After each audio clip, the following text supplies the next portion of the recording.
Are going to stretch out to get ready for the weekend. And we are joined by Diane Tellier from the Place in Chicopee to show us how to use foam rollers. Thank you so much for joining us. Great to be here again. So first of all, let's just tell people about these foam rollers. This is a foam roller, and what is it used for? It's used to release tension from the body. So you could do trigger point work with it, you could do myofascial release work with it, or you could use it to stretch and strengthen at the same time. So can this help me become a little more flexible if I'm not? Definitely. And it's also something that can be like a massage in the sense that you can knead muscles with it. Exactly. Well, let's get into it. How do we get started? We're going to sit down. Are we going to sit on it? We're going to sit on it. Oh, okay. So it's like a balancing act. Well, just for a second. Okay. Then put your hands behind you and let your legs be heavy. Just let go of the weight of your legs. I feel like I'm And then just relaxing walk too much. Walk your hands back so you roll your hamstring. I'm feeling it a little bit. So it's my full body weight going on my hamstring and on this roller. See, I sometimes use my legs like levers, like this to go, So this just work. So if you're rolling and you find a spot that's tight or hard, you just sit on it. Bring your breath right to it. Like imagine you're breathing right into that spot, and then it'll soften. This is something that you could do while watching Mass Appeal or while watching any TV for that matter. Yeah, you could. You could, absolutely. It's better than not doing it at all. But the more focused you are on it, the better effect. I understand, but this is it's passive, and people if they don't want to get out and about and do a lot of exercise, this is something that they can do just instead of nothing. Slide back a little bit, sit down. What are some other and then areas that you can stretch?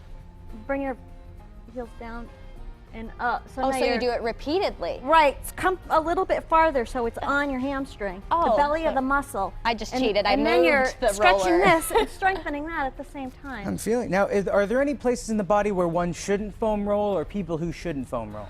You shouldn't foam roll if you're dehydrated, because what happens is when you're doing this, you're flushing the fluid out of the muscle, and then after it gets flushed, it's going to grab the fluid in your body to put it back.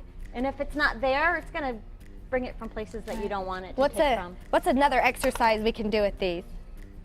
Do you want to do the front of the leg? Sure. So we're going to come around. You should, after you foam roll it, stretch it. So what we just did, you could stretch it the out back of the after? leg. Okay. And you'll notice you can go a little bit farther.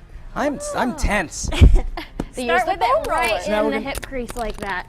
And bring your forearms to the floor. And this is all safe, right? This is all safe. Let's hope so. Doesn't I it feel feel like my good? stomach's getting stretched. Is that supposed to? Exactly. Oh, okay. So then just I'm walk your. feeling that on my quads. Again, if we're you find a walking spot, forward. you can just rest in it. Just rest on the spot, and then you were saying earlier, And try to focus breathe. your breathing on that spot, almost as if you're meditating. Or when you get a massage, sometimes they focus on trigger points. Actually, I think this is kind of fun. Sometimes it's a broad stroke. And it's the same principle too. Sometimes when you get a massage, it's a little sore, but that's because it's making you long-term feel a lot better. Right. Now, what other muscles can we exercise with this?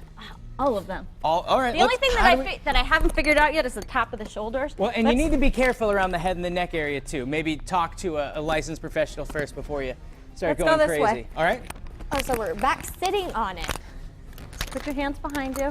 Fold one over like that. Oh. And then roll to that side. And you're going to get that glute. Roll towards the leg that's towards the knee. And you feel it on your bum. Exactly. You feel it on your bum. Exactly. And underneath the big muscle, the gluteus maximus, the piriformis sits under there. When that's tight, the iliotibial band gets tight, and the sciatic nerve sits in there too. Hey, So. well, thank you so much, Diane. It's a pleasure to have you here.